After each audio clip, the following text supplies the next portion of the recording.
Was the initial program also taped? Do you know? Yes, it Yes. was. And it's on our YouTube page. So if you go to YouTube and find Capitol Hill Village, you should find it. We made it a public recording. But let us, Thank you. if you can't find it, we'll point you in the right direction. Thank you. So Okay, Robin, go ahead great. and take it away. You bet. All right. First of all, I want to thank Capitol Hill Village for providing us with this important and informative forum. So many of us suffer from vision loss. As we age, due to various complications of health, I myself suffered a stroke 5 years ago, lost most of my vision. And it's quite an adjustment, as you all realize. It takes a lot of negotiations just to feel safe and in my home. And today we will learn tips and suggestions that are hopefully easy to implement and make a world of difference to our confidence and well-being. That's why there's so many adjustments we can make if we know about them. And that's why vision loss occupational therapy specialists like our guest today are so important to bring changes into our lives.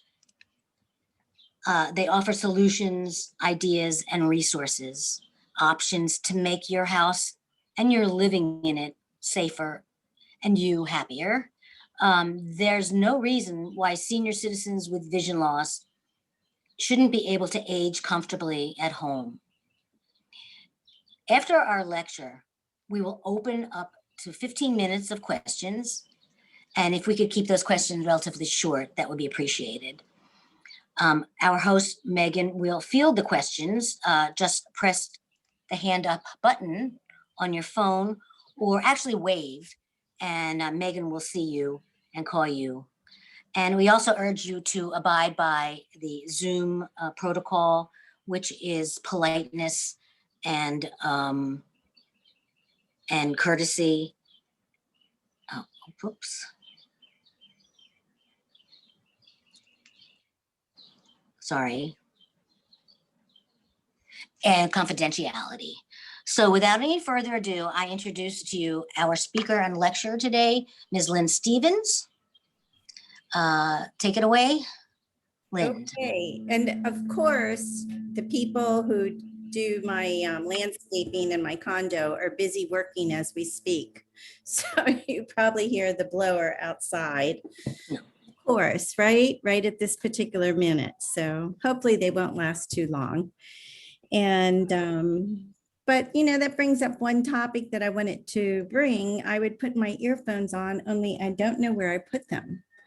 So one strategy that is extremely helpful if you have limited vision is to learn to be very organized and to know where you put things, because it will save one a lot of time looking for it. It's hard enough when you can see, much less when you have difficulty seeing.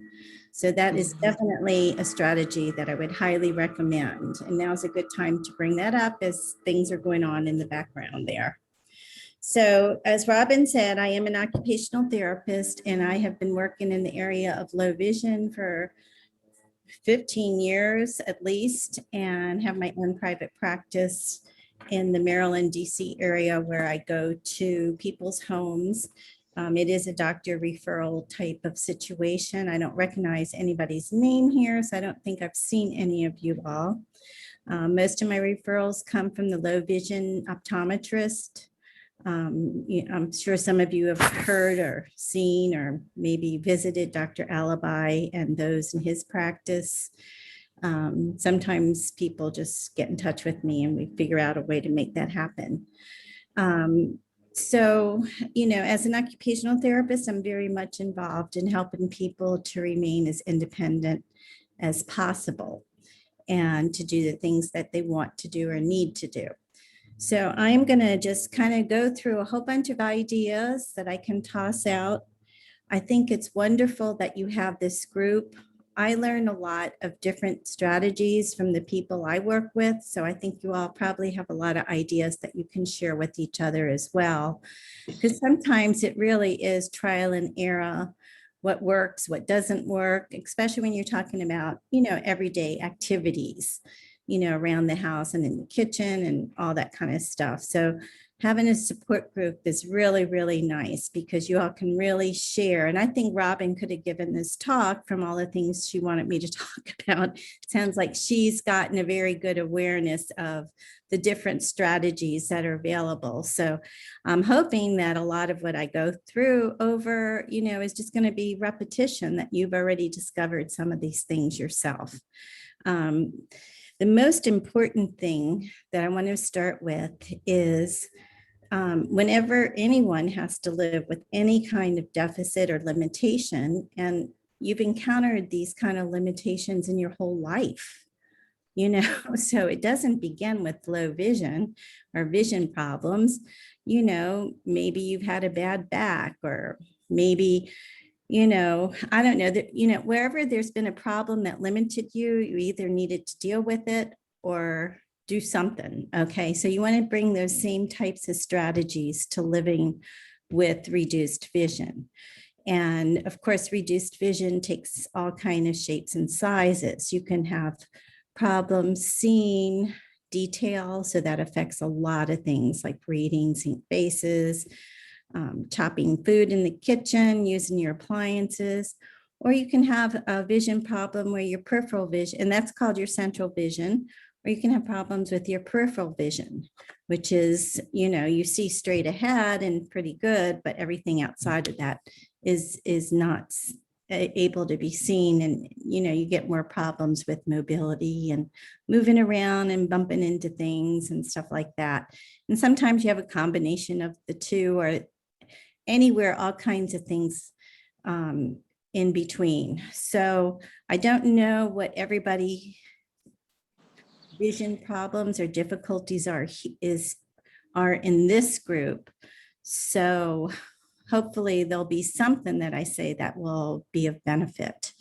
So there's a bunch of different strategies, but my main thing is, if you have a vision problem, define how it affects you. And when I work with patients, I always say, what do you need to do or want to do that you can't do now because of your vision? Because I certainly don't sit down and go through a whole course of different things that can be done. I tailor it just to what people tell me. So, because there's just so much out there.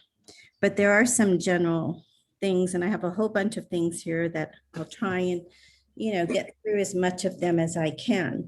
But once you define the problem, then you can start creating solutions, okay? Whether asking other people or, each other, researching it on the internet, meeting with professionals, if that's what you need to do, low vision professionals like myself, or a low vision optometrist, or an orientation and mobility specialist, or I think y'all are in DC. There's the program with the DC government that works with people. I forget the name of that program. I'm sure you're familiar with it, but it's a government-run program. DC Rehab. DC Rehab, okay. Thank you. So, and then just to try to address it as unemotionally and problem solving intellectually as you can, because, vision can be devastating emotionally as well. And I recognize that. So, but when you're trying to solve a problem, it's good to try and just kind of set that aside for the moment and, see if you can come up with the solution. Can you all hear me okay? I'm so sorry about that noise. Okay. So to start with, I'll start with the kitchen, because I know that Robin had brought up that seemed to be important to her. There are so many things that can be done in the kitchen to make life more bearable. And one concept I want to present is that, before you start getting any gadgets or anything, once you've identified what your problems are, ask yourself, can you eliminate that task completely and just not do it?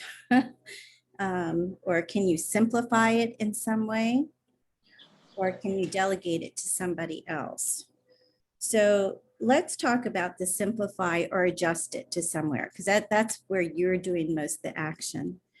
One thing that people sometimes have trouble with is their appliances and setting it to the right temperature or using their microwave. And there are strategies that can be used like bumps or contrasting tape to it, where you can use your vision to see, a highlighted area. Whereas, oftentimes it's difficult to read the print on a lot of these things. So using some kind of contrasting tape or a bump or something that, a bump is often something you can see and feel, so you're not necessarily relying on your vision. Sometimes bringing in extra lighting, like a flashlight, to see some of your appliances, especially in laundry rooms. They're notoriously dark wherever your washer and dryer are, because the light's above and it doesn't really illuminate the area very well sometimes. So there is definitely help out there for helping a person to use their appliances. And another thing is the use of liquid level indicators. If you have trouble measuring liquids, like hot water in a coffee cup. Yep, Robin has, looks like. Fill it up. Don't want to burn yourself. Put it in.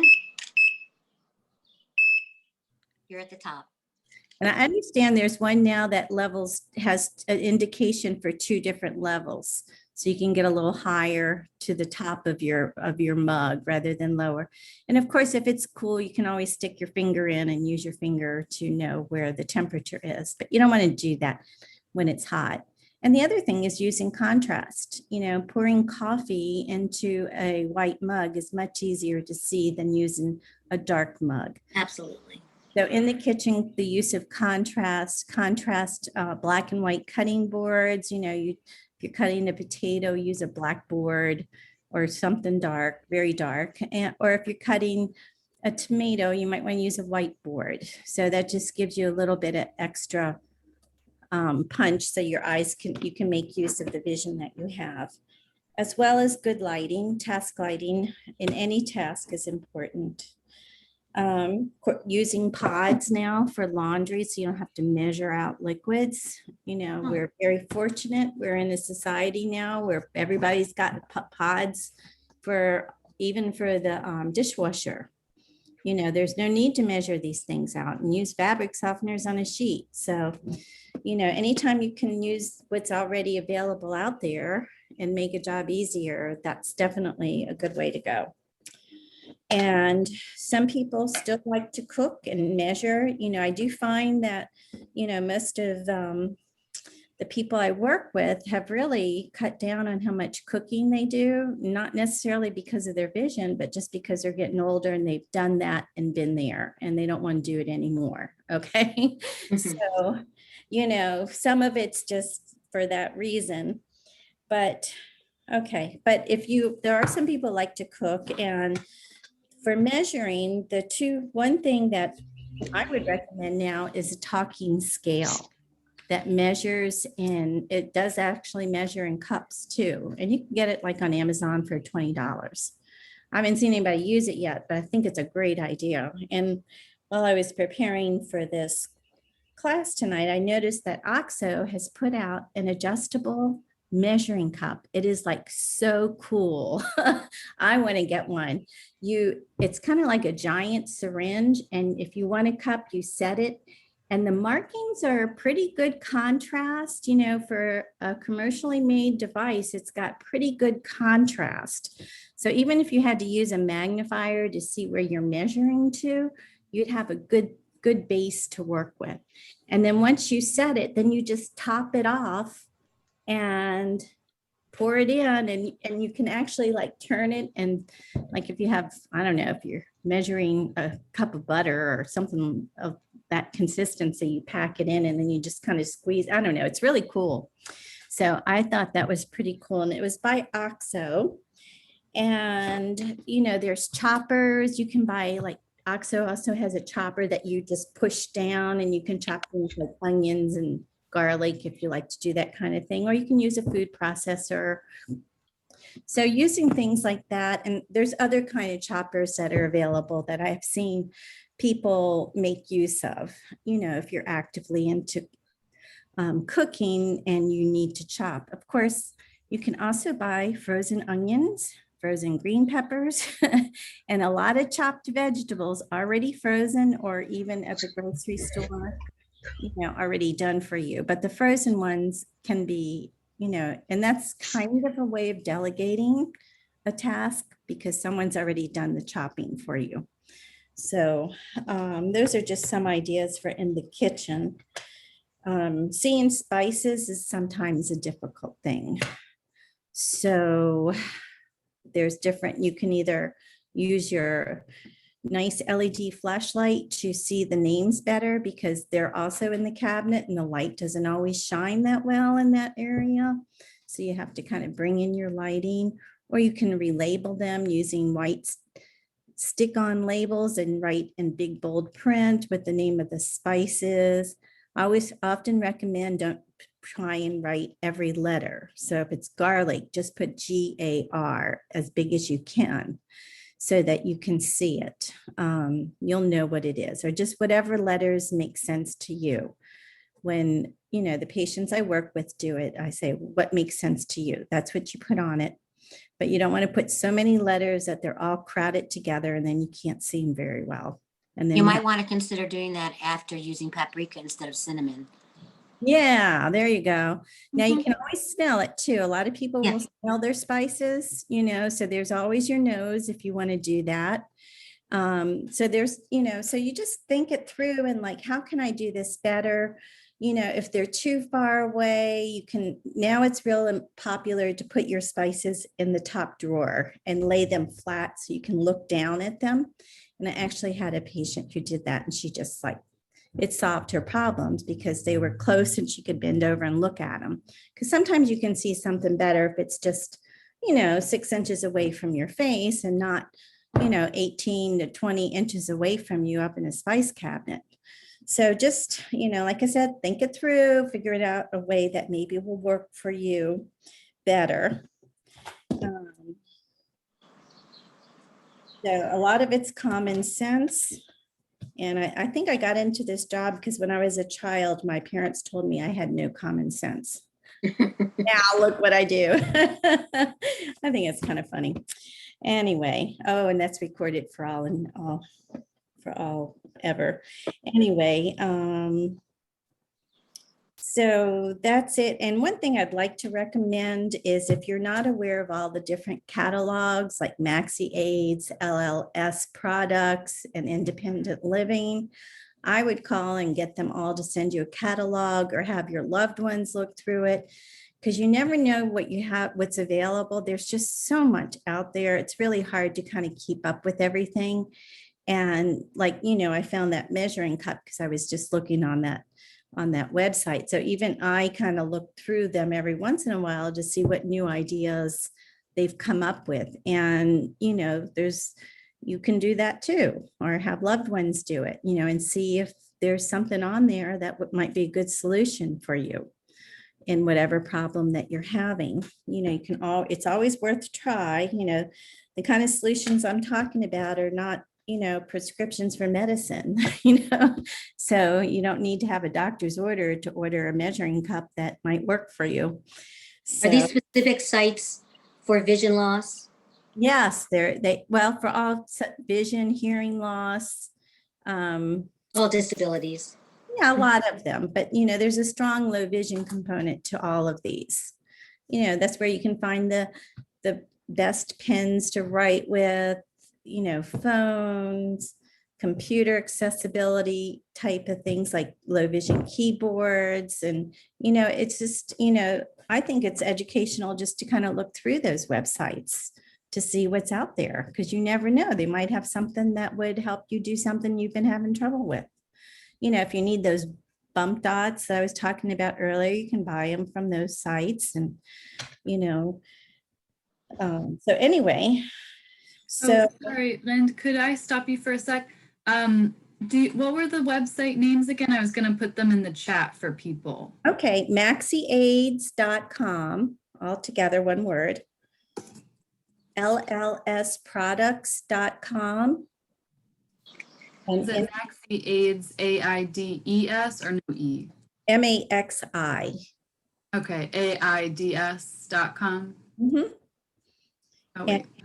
LLSproducts.com and independentliving.com. Thank you. There are also local places like Columbia Lighthouse for the Blind, at least they used to, National Federation for the Blind, they have small stores. Yeah, The and that's company nice. office- If you can get there and get in to see them, that's definitely good. And they, you start seeing things and then, that's good. The other thing is, okay. All right, so let's see. What else do I want to, I want to talk about lighting because that was the other thing Robin wanted me to talk about. There are two kinds of lighting. There's room lighting and there's task lighting. Okay. They serve two different functions. Room lighting is to brighten your room so you can see where you're going. Okay. And task lighting is illuminating whatever it is you're working on, whether it's something you're reading or writing, or in the kitchen, if you're chopping food, you can put a task light over your work area. Sometimes, so you just have to play around with it. It might make the difference between being able to play cards or not by providing some good task lighting, depending on your level of vision. So task lighting is always, always helpful. It can help you see the difference between a pair of black pants and a pair of blue pants, because color recognition is sometimes difficult, but if you shine a bright light on it, you might just be able to see it. And, I've definitely experienced that with my clients. They're like, oh, who turned the lights on? And they can see colors in a way that they weren't able to see it until, and they could match their clothes. So task lighting is, there's just so many. If you go on Amazon, put in task lighting, there's all these nice, beautiful LED task lamps. They go anywhere from the yellow light that we used to get in incandescent lighting all the way up to a blue light. So it's just, you get the whole color spectrum in the new LED task lamps, and you can increase and decrease the intensity of the light. So, lighting has two components, the color and the intensity. And with the LED lamps now, you can play around with it and see which one your eyes like better. Because some people have days where they see better than other days, and they might choose a particular light on one day, like a soft yellow if they're, or on one day and a brighter white on another day, because their eyes feel, just, you can vary it. So it's really nice that we have all these LED lamps, and they run the range of prices. So you can get whatever fits your budget. In grocery stores, are those halogens? I really don't know what they're using up there. Horrible. Yeah, they're I have to very. wear sunglasses in the stores. The other thing is it's bright light and it's coming into your eyes, and glare is Yeah. also an issue for a lot of people, and you have to know to control for it. So even in a grocery store, if you wear a hat with a brim, that might help to cut out some of that light coming right into your eyes. Yeah. Okay, and even at home, you don't want to sit on your computer facing the window. Megan, Yeah. What was that, Robin? Megan, Yeah, I'm here.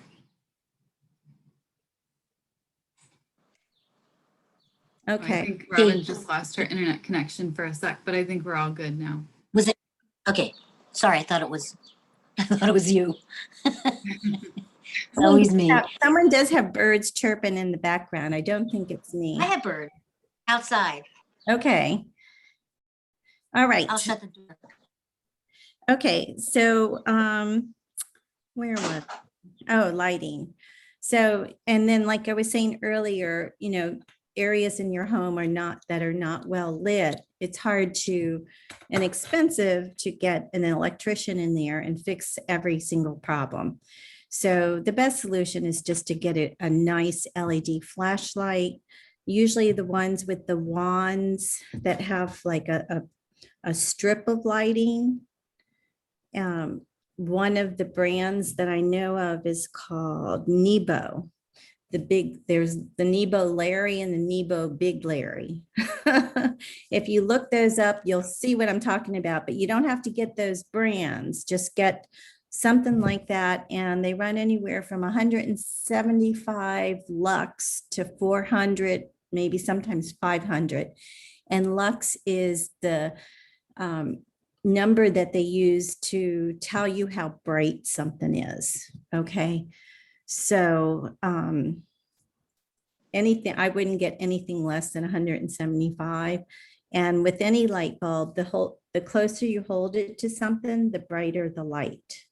So sometimes people will have really good lights in their ceiling, but by the time it gets to your surface in the kitchen on the counter, it's not as bright.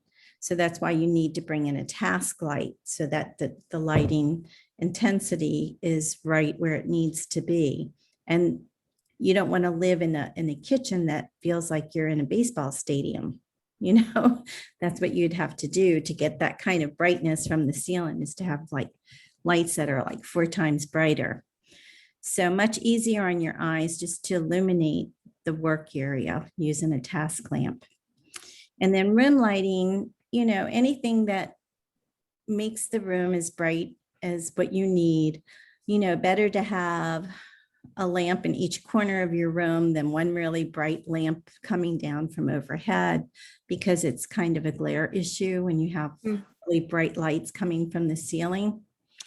Better to have diffuse uplight lamps where the light's kind of shining upwards and diffuse over the room. But if not, just to make sure you have a lamp shade on, and, you know, multiple type lamps around so that, you know, you're not causing glare, but you're illuminating the room evenly. Okay. And, you know, room lighting is especially important if you have peripheral vision loss, because our peripheral vision allows us to see in the dark. So if you have something like macular degeneration, you're going to do better in a dim room than someone who has, okay, I see that. Someone who has peripheral vision loss, which often comes with, you know, diseases like glaucoma. Glaucoma, you tend to lose your vision from the outside in. And so being in a dark room, if you have only detailed vision, it's almost like you have no vision, because you need to have light to use your central vision. So different, you know, there's opposite problems. Okay, let's see. Somebody wanted me to talk more about the Nebo flashlight you mentioned. I wish I don't have it. It's out in my car.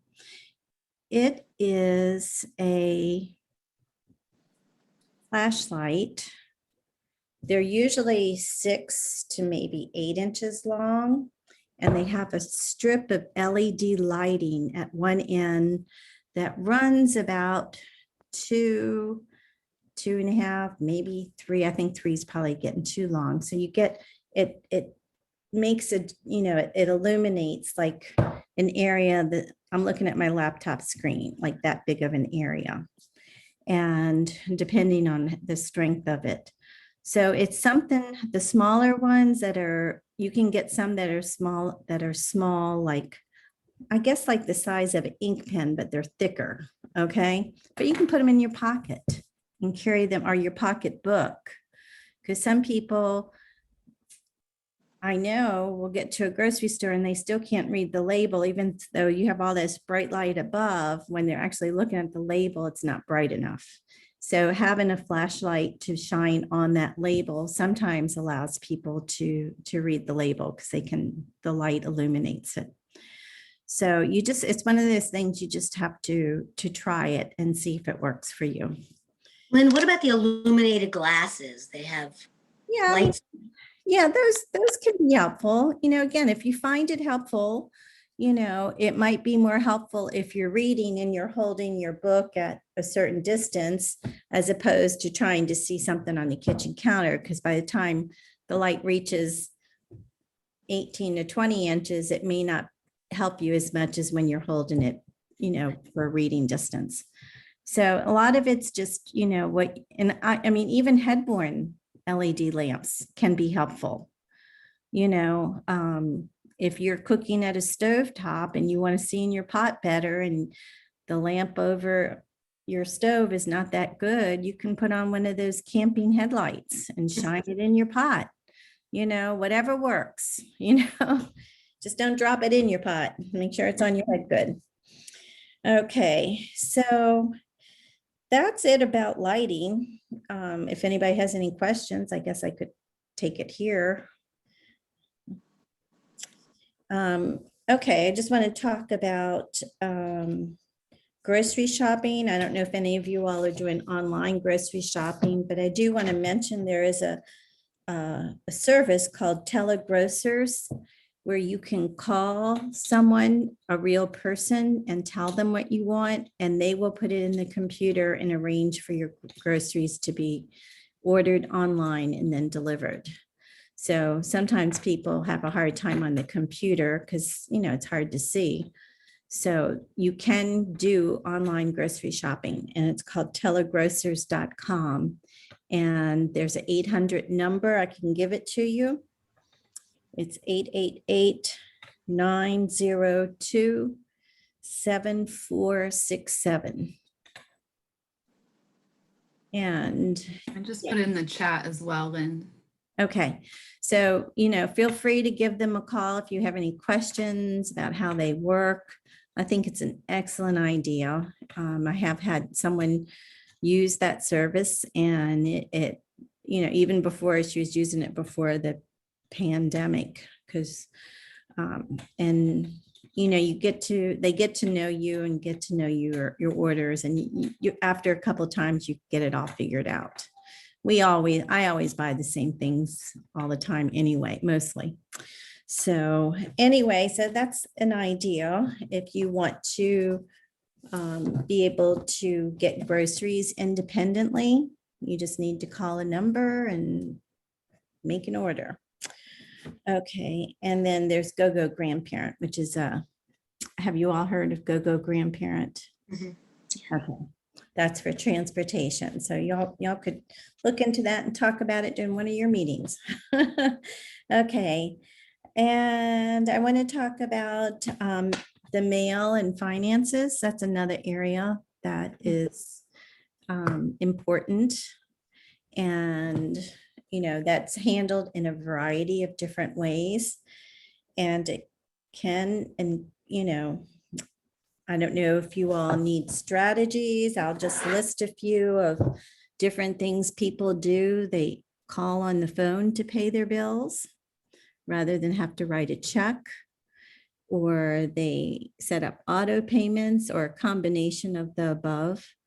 I know some banks like Bank of America, maybe others, they probably all do, will print out a large print statement for you if you want that. And I don't know, it'd be worth asking, you know, sometimes you call and you say, I need this, and it's there and you didn't even know it. Okay.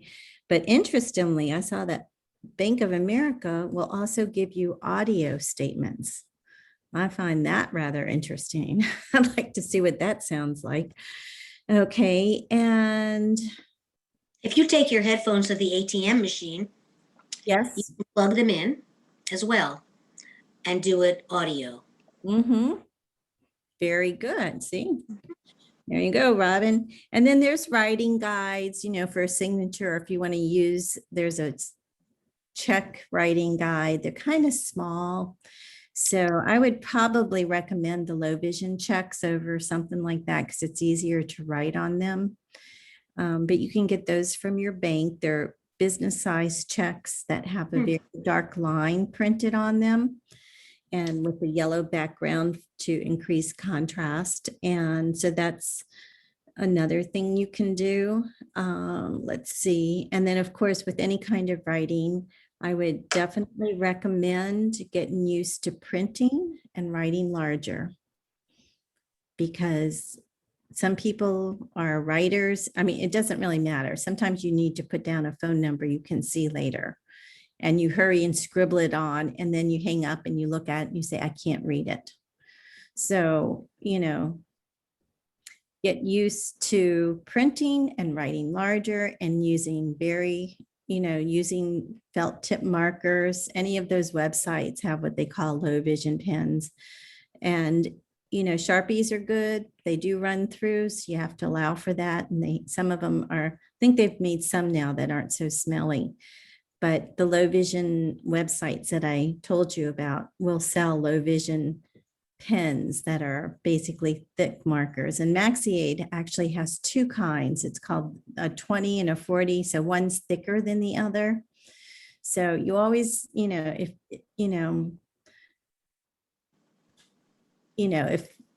you get the one where your eyes can see, okay? If you can see it, you're doing it right, okay? There are other tools, if you can't see, that take some, you can get voice recorders and use those kind of things. So I'm just throwing that out there. I just don't know what everybody's vision is like. So let me see if there's any, and then magnifiers, if you, I would definitely recommend exploring and finding what kind of magnifying tool works best for you. There are optical ones that are, the clear ones that magnify in the traditional way.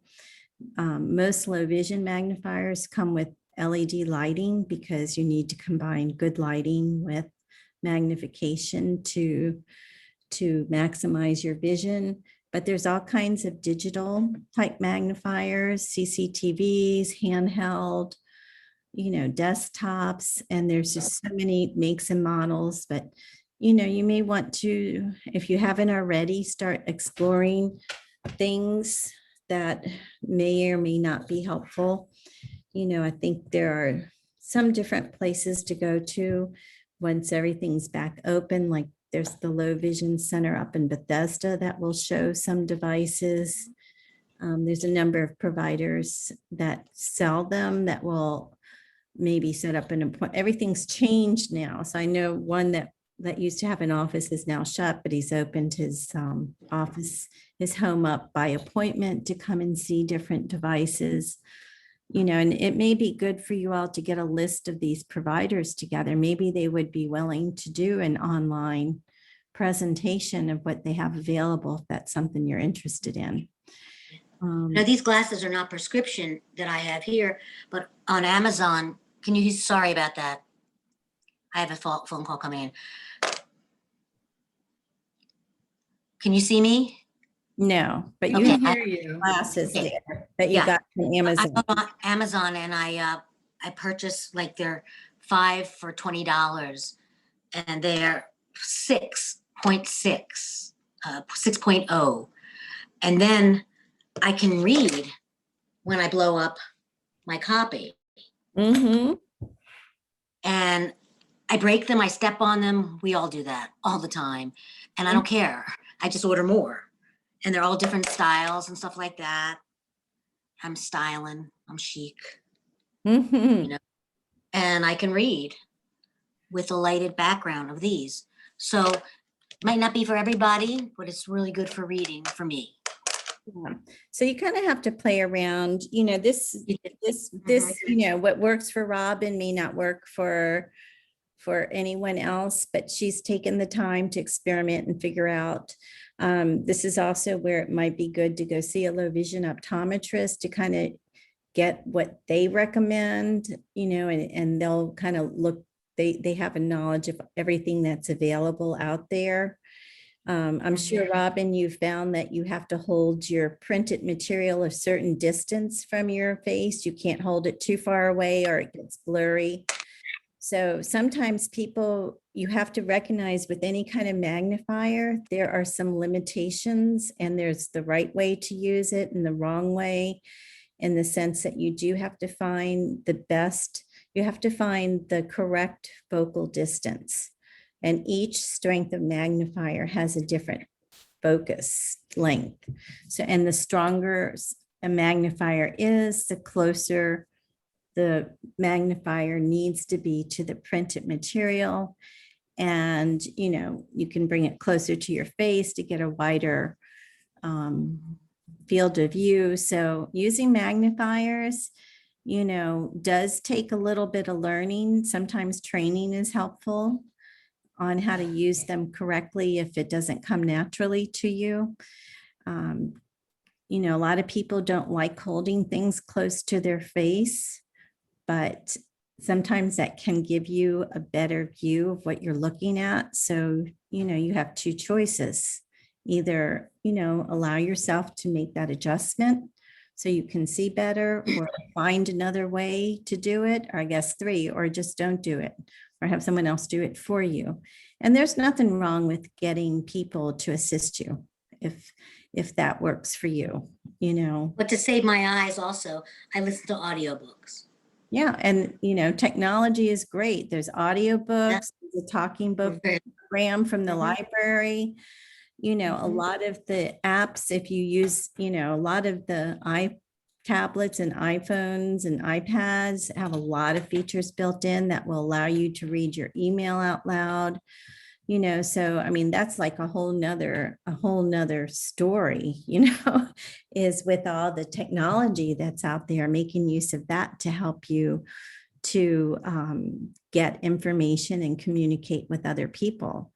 And, you know, it takes some of things take a longer learning curve, but you know, you just dip your toe in the water and get busy learning, you know, little at a time. You know, it's certainly, you know, advantageous to learn whatever you feel comfortable learning and moving ahead in.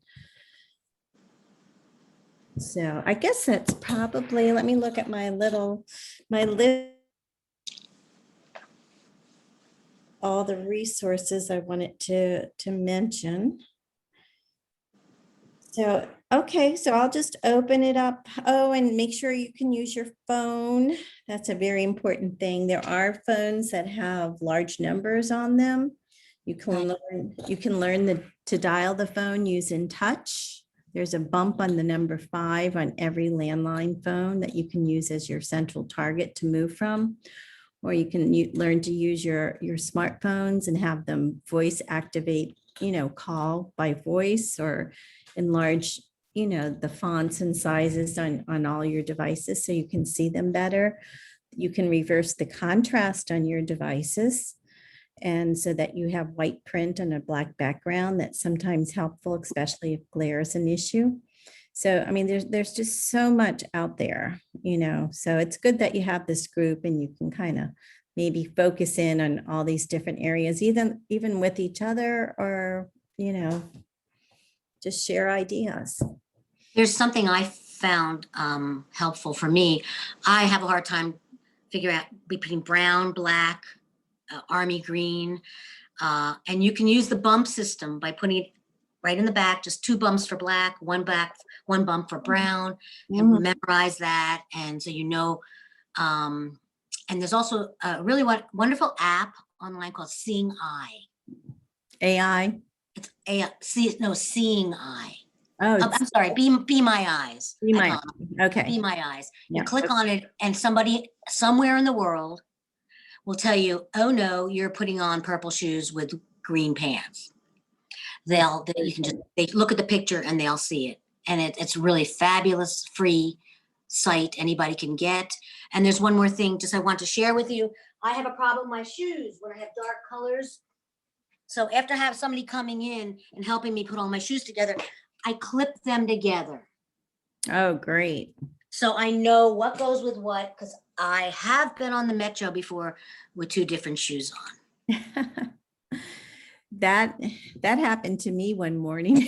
Oh, and you're not visually impaired. But yeah, so I mean, that's a good illustration of being organized and finding ways to simplify and make things work for you. So she identified the problem, she came up with the solution. So, that makes life easier, when you take the time to do those kinds of things. And, organize, declutter, whatever you need to do. Linda, I just had one question about clarification, and I'm not sure whether I heard this correctly or not, but I thought the NEBO was NEB as in boy, O. Yes, NEBO. Okay, thank you. Yeah, but I mean, you don't have to get NEBO, but look for that and then you'll see what I'm talking about. Exactly. You Yeah, can take it from there. thank you. And if you go to the low vision catalogs, I'm pretty sure they'll be in there too. And Amazon generic, cheaper, perhaps. And they make them some of them are rechargeable, so you don't have to keep buying batteries for them. So there's just, we live in a very good time, to have a low vision problem compared to 30 years ago when we didn't have all this Can't imagine. technology and all these ideas and everything like talking. Well, they did have the talking book program, but it was on cassettes and you would get like 10 cassettes for one book. Mhm. So, and they were marked in Braille and large print, but still, I mean, it's so much nicer. You can get one book on a cassette and you just slip it in. You don't have to deal with all that clutter and which one's next and all that. Mhm. Turn it around. Anyway, that And was, why don't we open it up for some questions now, ladies and gentlemen? And if folks have any other tips that they've found helpful that they want to share with the group too. Mhm.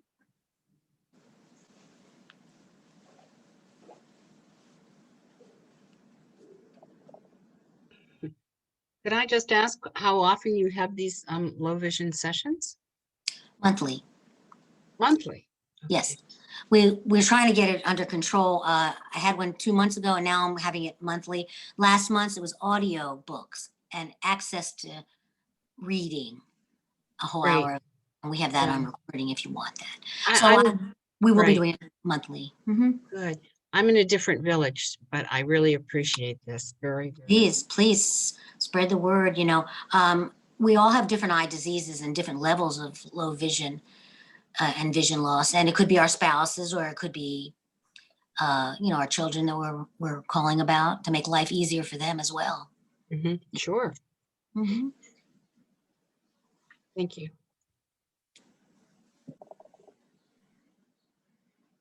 Don't be shy. Raise your hands. Now, like making coffee, I cut a water bottle, and I put Day-Glo tape on the top because I can see the Day-Glo contrast, and that's how I pour my water into my coffee. So, as Lynn was saying, that was my problem, and I figured out the solution. So you kind of got to see what you have in your own home to work around it and just make it work for you. I also just put in the chat the YouTube link to our first recording on audiobooks and other library resources if folks are interested. And we have a lot of other videos just in general on the Capitol Hill Village YouTube page. So I encourage everybody to check that out. We've been trying to record these sessions now. It's kind of the one nice thing about doing these sessions over Zoom is we have the opportunity to record and share it with people. So feel free to take a look at some of our other topics if you're interested. I had one question, Lind. One thing I'm wondering about is, you make a great point about technology, helping with these eye issues. But one thing I'm wondering, especially with the senior population, sometimes just figuring out the technology can be a roadblock, especially when you can't maybe see it as well to figure it out. Do you have any tips on, trying to overcome maybe technology fears that some folks might have or some technology difficulties that come up in using these things? And, that's more of a challenge if you don't have a family member who can help teach you or work with you on it. The Jitterbug has a smartphone that I think has a nice format to it because you open it up and it says email, messages, phone, and you only have like a list of so many choices and that's it. So in a way, that's kind of a nice service if you want to get into some kind of smartphone technology. It's just, I would say if someone has not learned to use a computer and now you want to, and it's hard to see, that might not be your best use of your time. You might want to start with even just an iPhone, because an iPhone, someone would need to set it up, but Siri is a very user-friendly type of technology, because once it's set up, you can use Siri to make a phone call. You can use Siri to set a reminder. You can use Siri to say, what's the weather, and some things like that. And, some people have gotten into using also Alexa. But, I would say even with Alexa, you need to have someone who will help set it up and get it going for you. But if you have someone that can do that with you, that has been used by, once it's set up, it's pretty user friendly, and it'll link to your Audible books. It'll link to, open NPR, skill. It's like an app. And, so it can really help in a lot of ways. So, it just depends on what you start with when you start having reduced vision, how far you're going to be able to go with it. And, but then, if if you're persistent, you can learn a lot, but it would help to like buddy up with other people who know technology. When I work with people on technology issues, it's usually people, like if they are using a computer and they just can't see it, then we can work on accessibility features. But I don't teach people how to use computers who've never used them. That's not my role as an occupational therapist. My role is to help people to continue doing something they were doing before. So I might teach a few skills, especially on the iPhone if they have it, because those are easier to learn. I would say the iPhone, and I am more partial to an iPhone than an Android, but Android has other features. They have Google Assist too. You just got to find someone who knows how to do all that to help you get set up and going with it if you're not able to do that yourself. In DC, the Martin Luther King Library has a Center for Accessibility open to all, and they offer lessons. There you go. That would be excellent. That's a good resource. And it's good to make, and you just keep going until it, until the information, until it clicks, anything you're learning that's new and you have no theoretical base for, the more you hear it and the more you try and the more you just may open up that learning and be able to start using some of these things if you've never used them before. Well, I have people who say I'm too old. I don't want to get in. I don't want to, but that's not a good enough excuse. My mom's on this phone. She's 93 on this call. She opens. So if my mom could do it at 93. Yeah, I've seen the iPad and the iPhone more friendly, more easier to learn. That's, It totally. I would not go to a computer. I would go to one of those if you have no experience. It's good to have a 15-year-old grandchild too, or something like that. You need to look for a tech buddy. That's like, Yeah. who's the tech buddy? Who's going to help you when I'm not here anymore?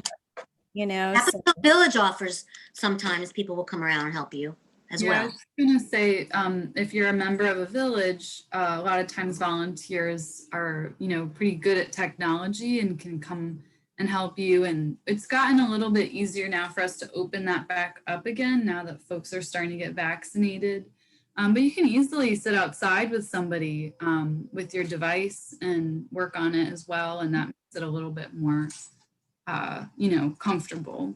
And there is a group, when I was in Houston, the low vision community there started a group called the iBug group.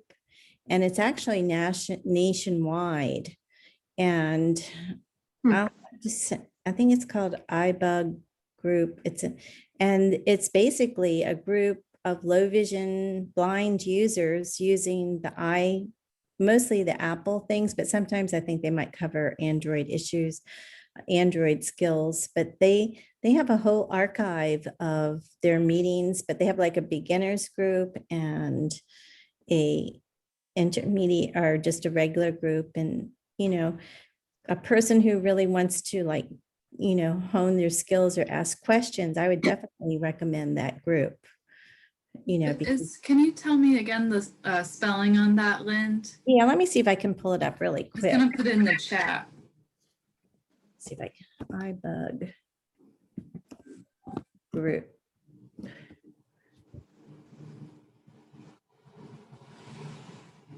I was talking to a friend this morning who's blind, visually impaired, and he was very, very upset because he and his wife wanted to travel because these are the golden years and he can't see anymore. And I told him what I do is I go on TV and I call up the TV travel stations and I go 1 inch from the TV and I see places I've never been to, the Parthenon. I look closely at the fjords of Norway and I see them really close. And should I one day want to go to them, I will know what I'm looking at.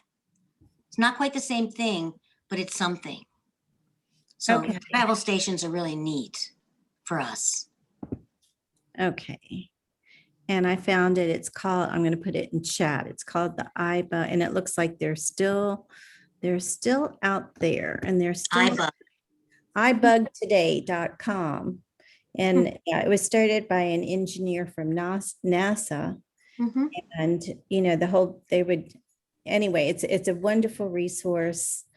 And I did have one person who started attending, and he got involved in some kind of book club. And, it was just what he was looking for. So it's worth checking it out to see, if this is something that would be something you're interested in.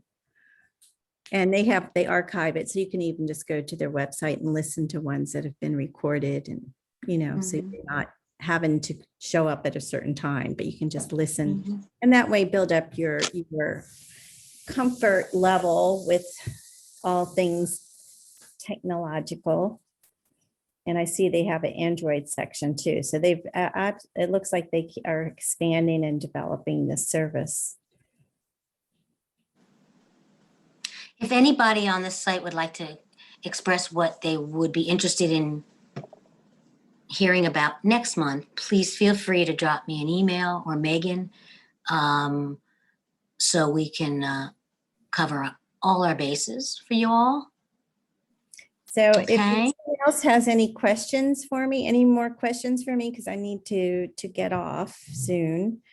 So speak now. Thank you so much, Lind. Okay, you're welcome. It was my pleasure. Very informative. You're welcome. Okay, bye-bye. Thank you. Bye Hi, bye. Thank you very thank you. Thanks, everyone. Megan, I have a quick question for you. Go ahead. As I mentioned, I'm from another village. How do I find out about when you're going to be holding your next one?